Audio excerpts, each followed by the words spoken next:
Okay, well, I think we're going to go ahead and get started. It's 2 o'clock. We want to give these ladies as much time as possible. I want to welcome everybody to this afternoon's webinar. This is Be Nike, Just Do It. So this is Charlie Taylor from KDLA. I'm one of the continuing education consultants, and I'm going to be facilitating today's webinar. So if you have any technical issues, you can chat those in the bottom right-hand corner of the screen, and I'll be here to help out with those. Also, if you have any questions for our presenters, tap those into the chat box as well, and we'll be watching out for those. You can see a couple of downloads that are available right now on the bottom left-hand corner of the screen. That will be the full-size version of the slides, as well as the handout that I emailed out prior to today's class. Those will be available at the end today as well, so you'll be able to get them once the webinar is over. And just a reminder that this webinar is being recorded, so feel free to just kind of listen and absorb it all today, and if you need to come back and review anything, you'll be able to do that. And also share the link with your coworkers or anybody in your community who you think would be interested in it as well. And that'll be posted on our archived webinars page within about a week. And so we were asking folks to just kind of chat in or type in on our poll there and let us know what kinds of partnerships they already have. We've seen a couple of extension offices, a couple of private businesses, quilt shops and pharmacies. State park, that's interesting. I like that. Yeah, local merchants for sure. Definitely school organizations. I like the nursing home for sure. And of course, we do encourage that career center partnership big time. So these are a lot. Looks like you guys are out there already. So, oh, Wolf Creek Fish Hatchery, that's fun. I bet they do a lot of interesting things. So arts councils, yep, daycares. So those lots of great suggestions there, and I think you're going to get some more today. So let me shift over to our presentation screen, and I'll introduce our presenters for today. We're joined with Holly Howard. She's the Assistant Director of Outreach and Programming at the Bath County Memorial Library, as well as Crystal Laban, who's the Children's Coordinator at Bath County. And just a quick reminder, KDLA does not endorse Nike, and Nike does not endorse KDLA. So just, if anybody knows Terry, our Commissioner and State Librarian, he's not a lawyer, but we cover it. So with that all being said, I'm going to mute my phone and turn it over to you, Holly and Crystal. Okay. Can everyone hear me okay?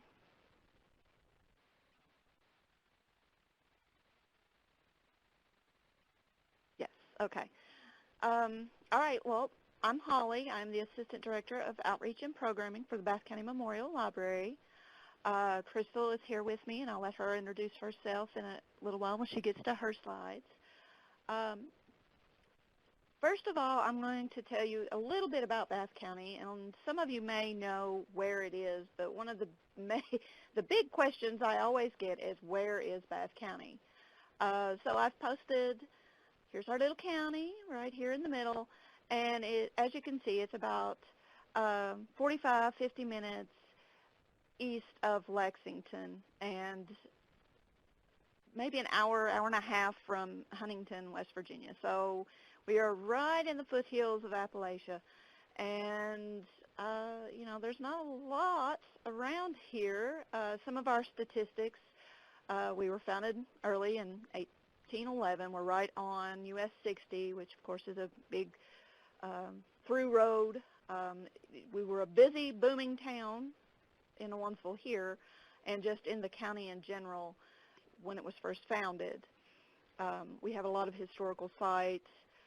There's 284 square miles around the county, but as you could see in the other picture, it's rather long. It's not, there's really not a good center for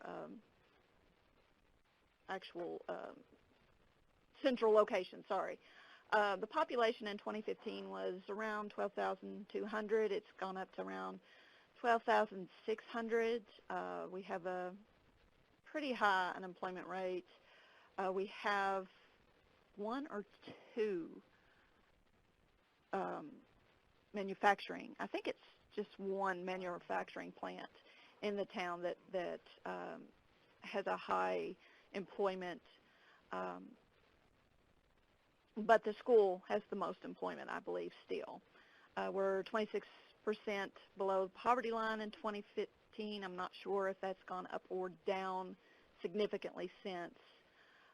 We have one grocery store. We have a Save-A-Lot. That's all we have. We have a high school, a middle school, and 2 elementary schools. I think the last count was 80-some churches in the county. Lots of gas stations and several lawyers just right here in Ormsville.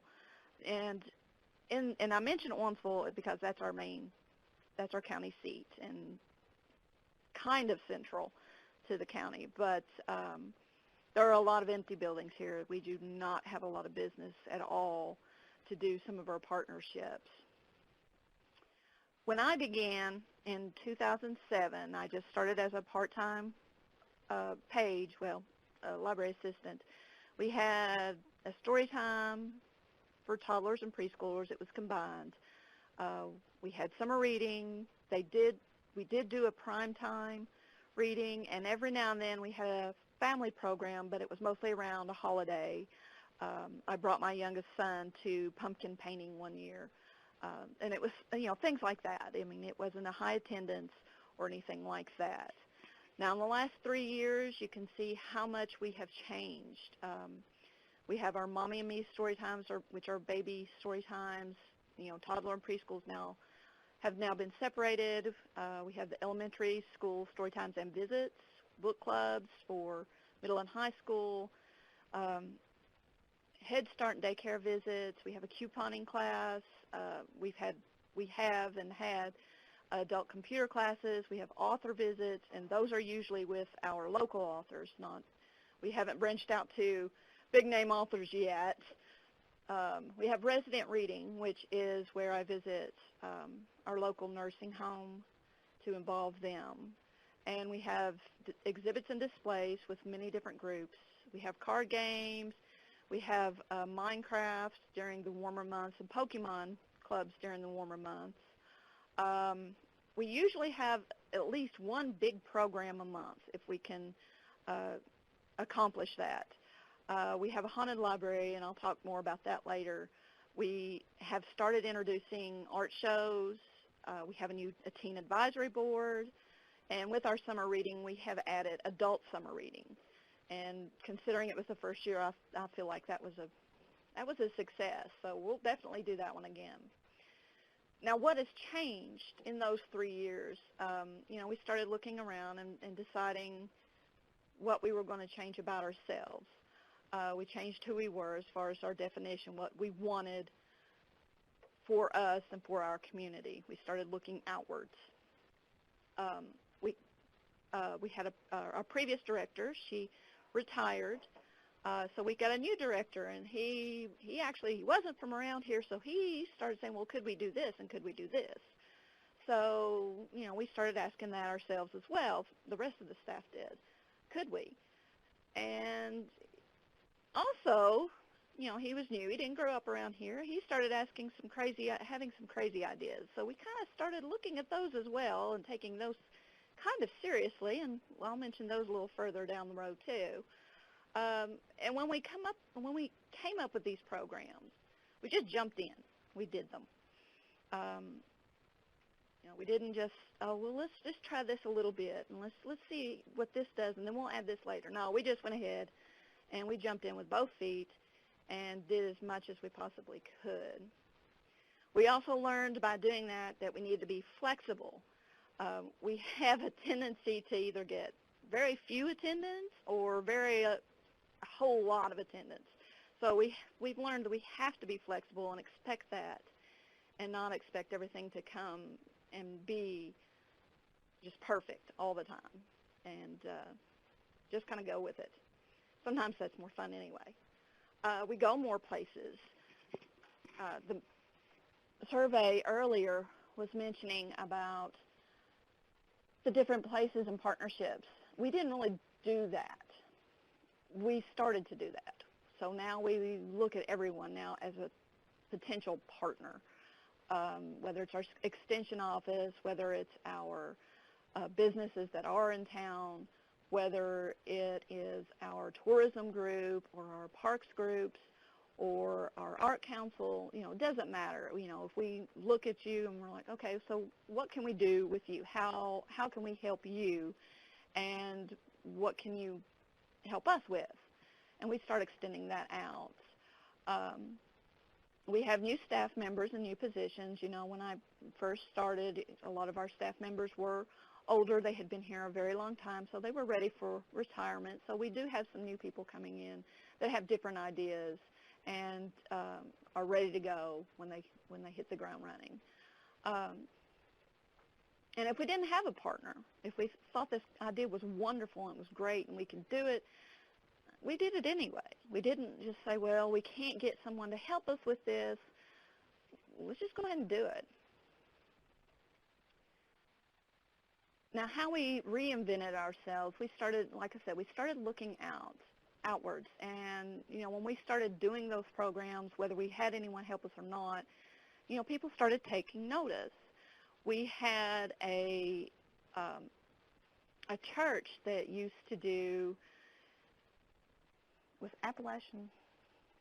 It was they would go get donations from the I can't remember. Abundance of Rain. It was Abundance of Rain, but where do you remember where they went for their donations? Oh, I don't know where they went for the They would get truckloads of just stuff.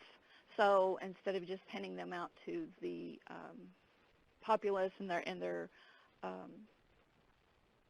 attendees, they started contacting us. Do you know where we could send this? Do you have any idea of who might want this? Do you guys want this?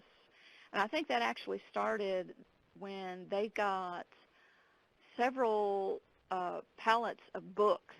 So they contacted us to see if we would want them. And that was a great partnership. We would send our bookmobile librarian there, and as you can see in the picture, she came back with lots of stuff. Any of the hygiene products we send to the adult care facilities or the schools. Office supplies, if it's something we can't use, those go to the schools or like adult ed or someplace like that. A lot of the toys and snacks that you see there are used during summer reading or used during other programming throughout the year. Let's see. When we did weed books, which that began our partnership really with the schools. I mean, the schools knew we were here, but they weren't utilizing the library. When we started weeding our books, especially our teen and juvenile, we contacted the school librarians. And, as I said, it's a poor county. And the school system, they have to break down their budgets, of course. The budgeting for the libraries are not great. So the high school librarian, she was tickled to death to get some of the weeded books because that brought her current average copyright date up beyond 1950. So she's a little higher now, I think. And so then we contacted the librarian at the middle school, and so we're doing things with them now too. Of course, adult ed uses us a lot because they did not have a space to do big programs or to do like computer classes and things like that. So they would always use the library, but they started asking us for other things as well, and we tried very hard to kind of make sure that they had the books they needed and the space they needed. The nursing homes and some bookmobile visits to the care facilities have happened as well. Now, when we got into partnership with the schools, one of the things that we did with our librarian, she started signing students up for e-cards. We made a special card just so that school children could get online and get any kind of, Libraries Unbound or any of the databases that use library cards. She started signing them up. The first year, of course, was everybody in the school. After that, it's kind of been 6th grade. She starts them in 6th grade. So she starts them as soon as they get to middle school. So those cards are signed up, they're in our system, and they're usable whenever. And that's a continuing thing. We have done that for 3 years, I think, or going on. It'll be 3 years. I think it's going on 3 years. Summer reading program, we have a T-shirt contest with our art teachers. We've contacted all the schools, and instead of using ordering the T-shirts for that particular program, we have our students design them, and then we vote on them. And then those are the ones that we use, and the student will get a T-shirt along with their guardian. We do have a little problem this year with that. We have a new middle school art teacher, and since middle school has been the most difficult to get into, or seems to be, it doesn't seem that way now, but at first it was, to get students involved in the library. We focused on them. We have a new art teacher there this year, and I haven't got to meet her yet. I'm doing a summit this week for a career summit, not this week, but this coming month. And so I'm hoping I have time to sit down and actually talk to her and explain this contest with her, and hope that she is willing to help us out with that. But the past art teachers have been willing to put that in their curriculum for the spring. So it's just part of their grade. They design a T-shirt for the library. We utilize our beta volunteers, our beta club, for our schools. We have Bewitched in the Books, which is our haunted library. It's a very large program, and really we could not do it without our beta volunteers. It's massive, and we need a lot of people here to help with it. And it is now part of their point earning. They earn like 20 points just for being a part of this program with us. We have STEM programs for the school, and right now Crystal has gotten them up to, I think she's hit every grade in at least one of the elementary schools. And you've started getting into the other one? That's one or two. She's been just kindergarten right now at Crossroads at her other school. It's the one that's being tricky now. But, you know, we are getting there. We've got some things for our online research that I've pointed out to our social studies teachers.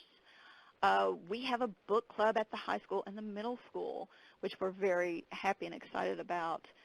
We have, I'll let her tell you, but we have several kids come for those, so she can cover that in a few minutes. We go to everything, anything that the school puts on, whether it's the career days or the career summits, we make sure someone is there. It's usually me, which that's okay because that means I get to have fun with them. But we also go to health fairs if there are any health fairs around. We've talked to our Head Start. We do story times there every month, every week. Oh, we're at every week now.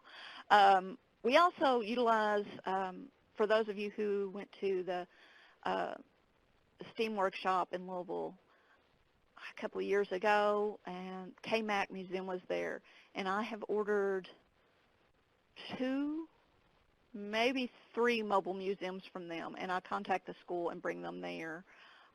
This past year, or this past August, I ordered one for the high school art teacher, but he was only going to be able to use it like a couple of days. And so I contacted some of the art teachers in some of the other schools. And because it was so short notice, I didn't get into Crossroads. And as I said with the middle school, she doesn't know me yet, so she didn't pay attention to it, or she didn't see the email. It may not be going to her just yet. But the other elementary school, I was there for 3 days and was able to show them this mobile museum for the entire 5th grade, which was really, really cool. They got to see something different. And I plan on ordering another one for the spring. I'm going to work out a time with some of the schools there, and I foresee it being in all of them again. now I have poetry readings down. We had that planned. That's one of those that did not quite work out the way we wanted it to. I was hoping to have actual readings for the poems that the senior English class had written.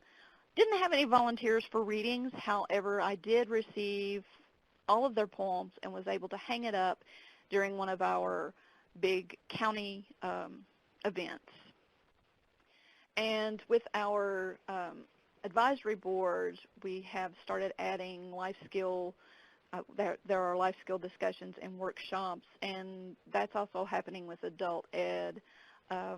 It's not all the time, but it does happen. They need like computer help or resume work or something like that, and our director has been helping with that. Okay, and now it's Crystal's turn. Hi, so I'm Crystal Laban. I'm the Children's and Youth Services Coordinator here at Bath County Memorial Library. And I'm going to start kind of with the older kids and then work my way down. Doing stuff in the library was kind of easy. Most of it was already in place, and I just picked up where it was left off when I started working here. But teenagers were not in the library. You could not find a teenager anywhere. And to be perfectly honest, it's not my favorite age bracket to work with. I feel way more comfortable with preschoolers than I do with teenagers. So I decided to jump right in and go talk to the high school librarian and the middle school librarian. And this was at the beginning of the last school year. I brought both of them donuts and said, hey, can we talk? Which was actually very successful. They like to eat, don't we all? But so the middle school, last year they met once per month, and it was a different group each time. But their club day has not, I don't know, this year it's been weird and we couldn't get it off the ground. And I'm still hoping to hit something in the second half of the school year. But the middle school, it's weird. I don't know. It's hard to get into. But the high school, we still meet every single week. It's relatively the same group each time with some that kind of come and go depending on what book it is. We do a new book each month. It's been really successful. I range from 10 to 25 students each week, and these kids they've become the core group. There are people who volunteer. They are part of the teen advisory board here in our local library. So they've started coming to us instead of just me going to them because they created that relationship with me. They are some of the most phenomenal kids, and they'll really push your buttons and try to figure things out. But Holly had mentioned the life skills workshops, and it was their idea. They said, we want to know how to survive on our own when we leave school, so teach us how to be adults. So at their request, we taught them how to do their taxes and how to plan a simple budget. And this month we're starting cooking classes. That will actually start this week. Just little things that they've been wanting to know. And that the cooking classes, actually, we're also partnering with our SNAP coordinator. So it's kind of a trifold partnership with that one that we're really excited to do. We have 2 elementary schools, and I started with the one here in town first because I have 3 children that go to the elementary school, so I already knew a lot of the teachers. Last year, as a part of my mentorship with ALSC, I was suggested by my mentor that I talk to the 4th and 5th grade science teachers about bringing STEM projects where I would supply the materials.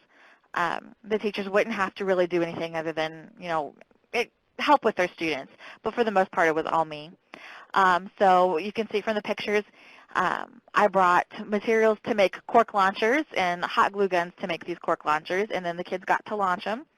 They had a great time. So I did this with 4th and 5th grade last spring, and we also did, we built structures using toilet paper rolls, and then we did science-themed breakout boxes as well.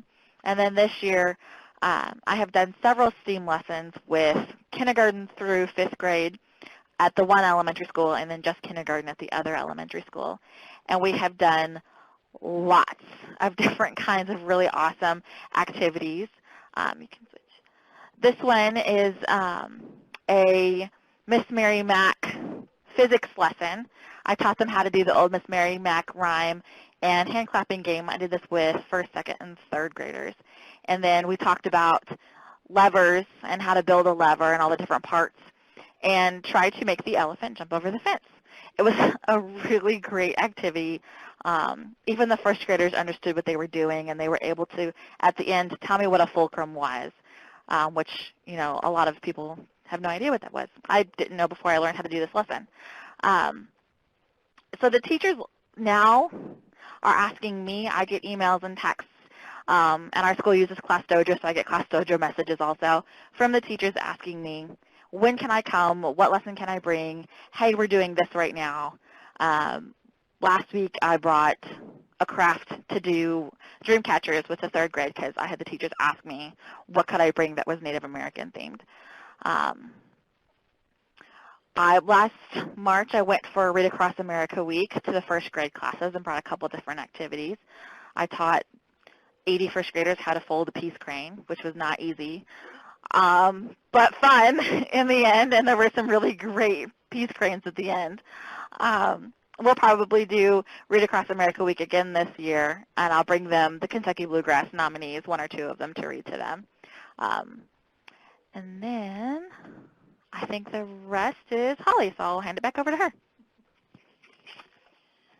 Okay, so by being out in the schools and by engaging the kids, you know, of course their parents are going to notice. So, but we also jumped into community presence as well.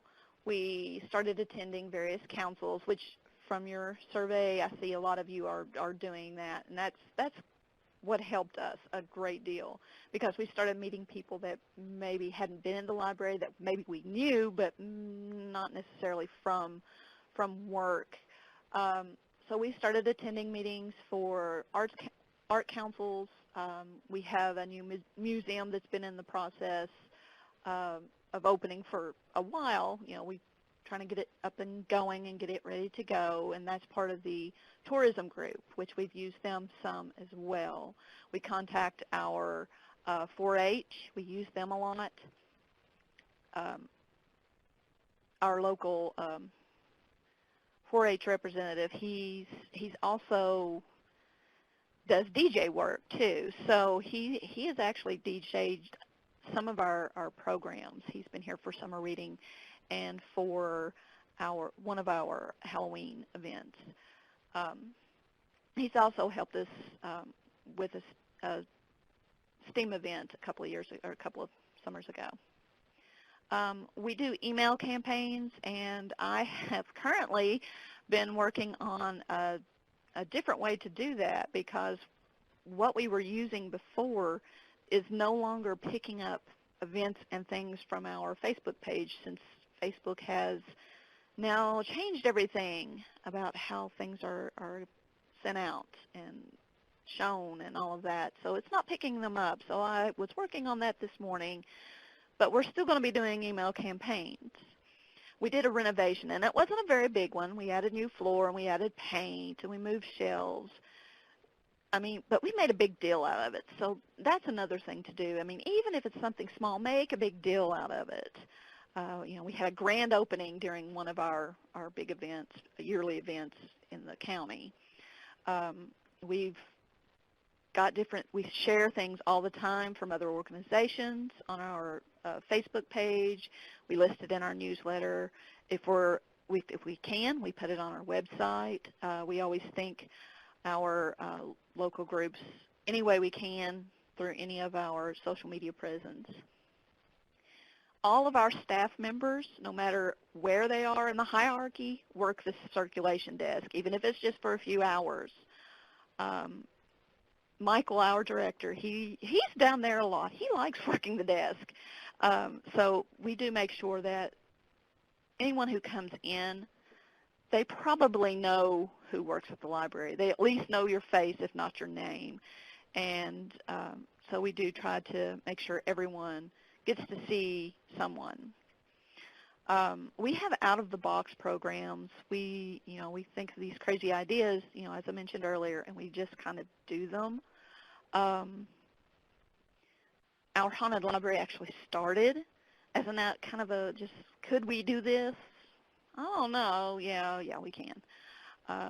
We also, some of your staff may have been to our bookmobile rally. That started as a joke, I hate to tell you, but it did, and it worked out really well. I think everyone had fun. I know that the staff of ours that were here, they had fun with that as well.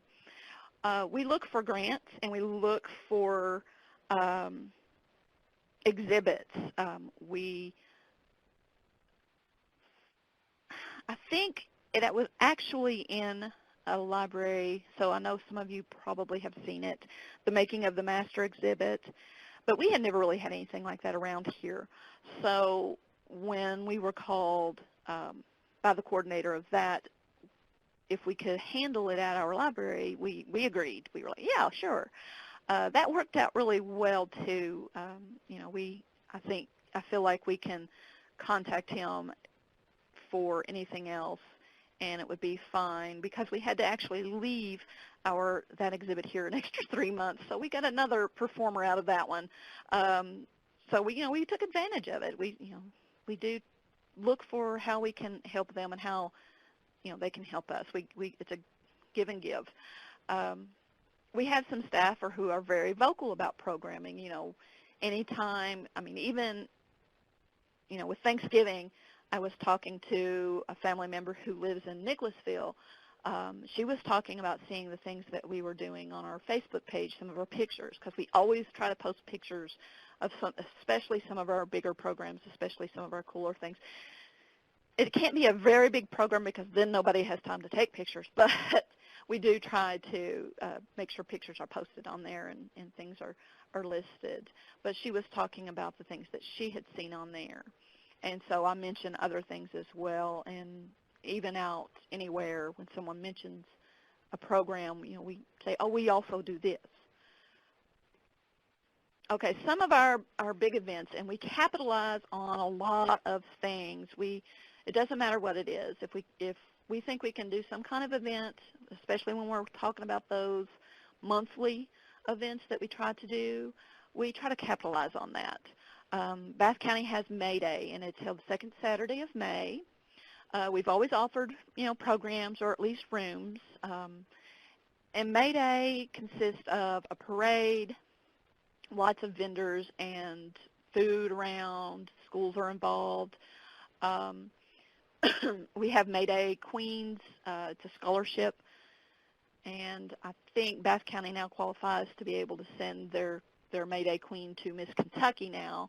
I think they were approved for that this past year.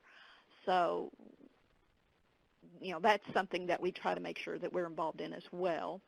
But now, instead of just offering the room and maybe some face painting or something like that, we do, say, hey, we've got the rooms, but if you don't want the room, if you need chairs out at front for maybe some of our older community members, or if some of our vendors are short a table, we offer those as well.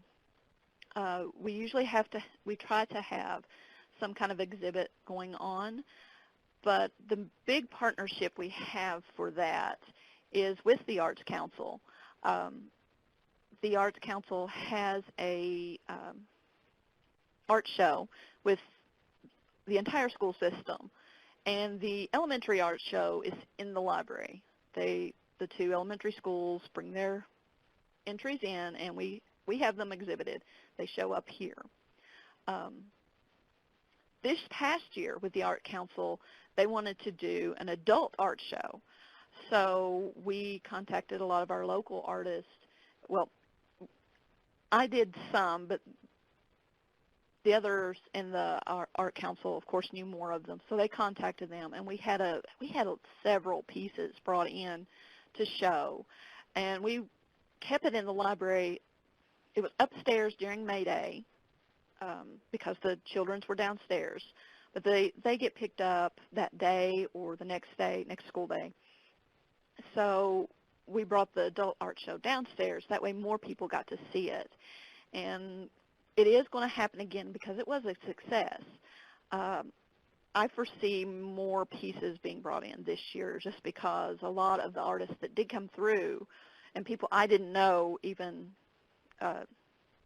painted or took pictures or anything, they said, well, I didn't know this was happening. Well, next year I'll bring it in. So I feel like that's going to be an even bigger event for us. We always put the bookmobile in any kind of local parade. Our driver is ready to go. We put it in even the smallest of parades. I mentioned the May Day for seniors. We purchased ad space for May Day. During it, they have a special place in the paper. It's a whole section where they introduce the girls who are in it and anything else pertaining to that. So we do put, usually it's an ad saying what we're going to be doing during May Day at the library. Of course, we have the outside utilities, the plug-ins and things for the vendors. We allow them to use that. We usually get some free food out of that one. So it's worth it. We also have, of course, the restrooms. We have them available to them for as long as that we're open. Now, Halloween is it has turned into a major event for us, more than I could ever have pictured. Owensville was seemed to always be a big Halloween area because people can just walk down the street, and it's the only place really in the county where you can just walk down the street house to house. And the very first year that we did it with our staff and our beta volunteers, we had 683 people over 2 nights. It was cool and it was sunny, but that's how many we had to begin with, and that surpassed anything that we thought. One conversation I had with Michael the day before our first night of it, he said, if we have 100 people come to this thing, I'll be happy. We had 125 the first night. In 2016, it was 75 and sunny. We had 1,500 plus people. I cannot remember the exact number on that one. And I'm not sure we've got an exact number on that one because we did have the bookmobile at the trunk or treat as well. So I know that I was very tired. The next year we didn't have quite as many. Michael said he was a little disappointed, but it was cold and it was damp. It was nasty and rainy. But we still had, and that one we were open 3 nights. We also had a partnership with the Art Council. That was when we had the making of the master as well, where we had a performer. So we had a storyteller come with the Arts Council for that. That was the first year that one of the town coordinators was trying to come up with something to involve the local businesses, and they decided to do a downtown creep around where vendors would have places open and hopefully some of the business would, and just have a little downtown party.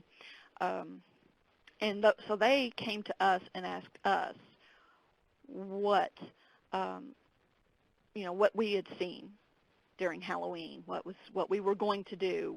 They wanted to know when our first night for downtown or for our Bewitched in the Books was, because they wanted to make sure that was the day they had it.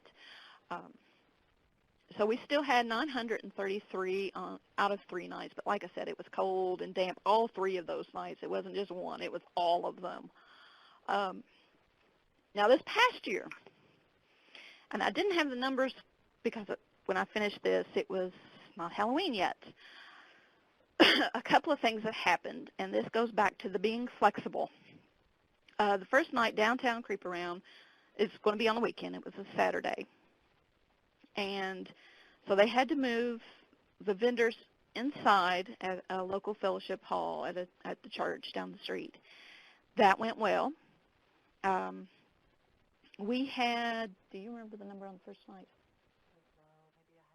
we had 100, and we said that was low.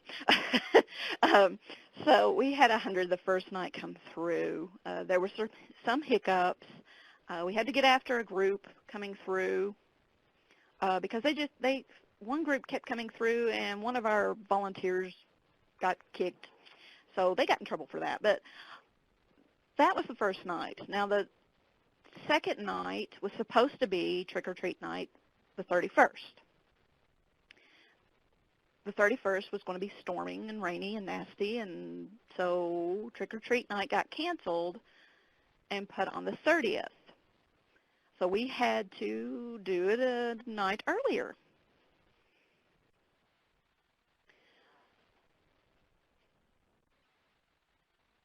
The square footage of our library is roughly 8,000, but that's counting our basement, our dungeon, so it's not usable space. It's probably almost half that in actual usable space within the library. We have the maze upstairs. Downstairs, this year we used it as, instead of having them come up the front stairs and back out the back, we had them come through the library and up the back stairs and out the front that way. That way, because it was cold, they were able to be somewhere warm coming through. So that's what we had to fight with the weather this year. We had to fight with a change of date for this one. We did not have some of our volunteers from Beta because a lot of these, our Beta is, of course, junior and senior, and yes, they may have cars and they may have a license, but they probably have jobs too. So, or some of them do anyway. So some of the ones that were here had jobs, and they had asked off for the 31st, and they could not make it for the 30th. So we were a little short on that second night. But even with that, we topped 2,000. Again, that's with our bookmobile being at Trunk or Treat. But we topped 2,000. So, yeah, that's why I took a vacation the week after. So just look at those times when you see people around your library a lot. When you see a lot of them, make sure you're doing something really cool. We had a couple come from, I can't remember what county. They weren't even from Bath County, but someone had told them that it was worth coming for, and so they came to see us. I mean, I was very flattered.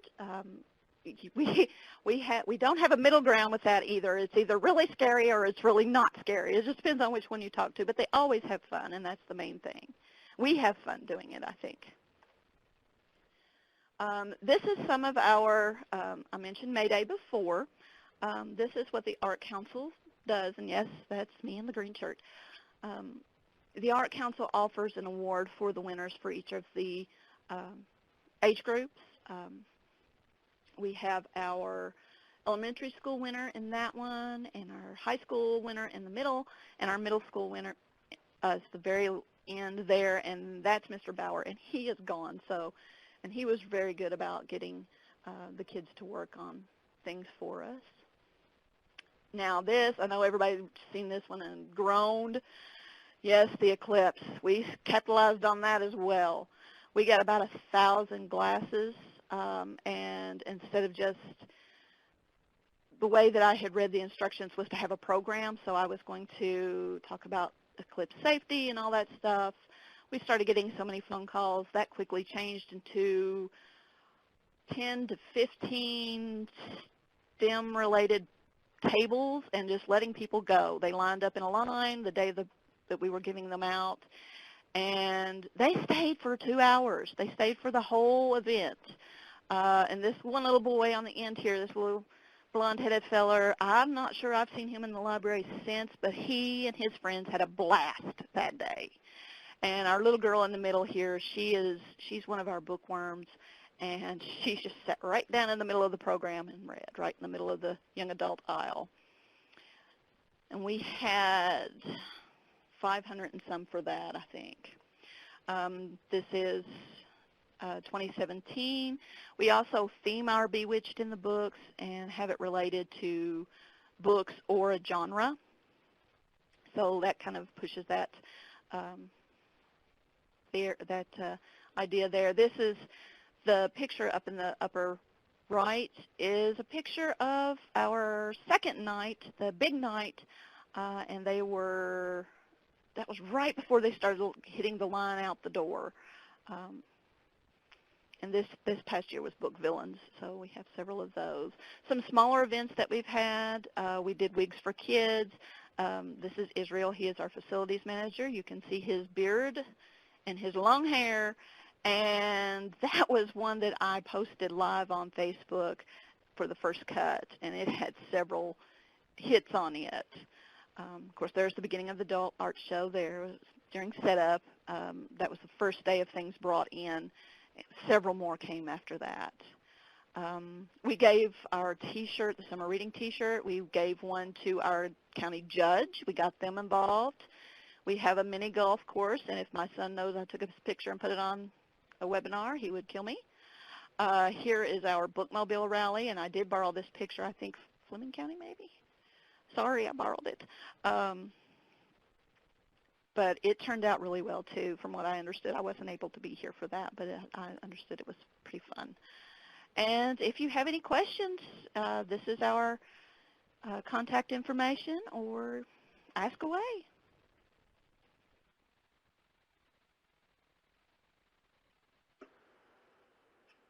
Holly, this is Charlie. I'm going to hop on while everybody's thinking of any kind of questions or anything they want to chat in. I'll go ahead and do some housekeeping here at the end, and then you guys can answer questions at the very end. All right. First, we have to say thank you to the Institute of Museum and Library Services for their sponsorship of today's webinar and so many of the services we provide here at KDLA. Please don't forget to follow us on social media. We're out there on Facebook and Twitter.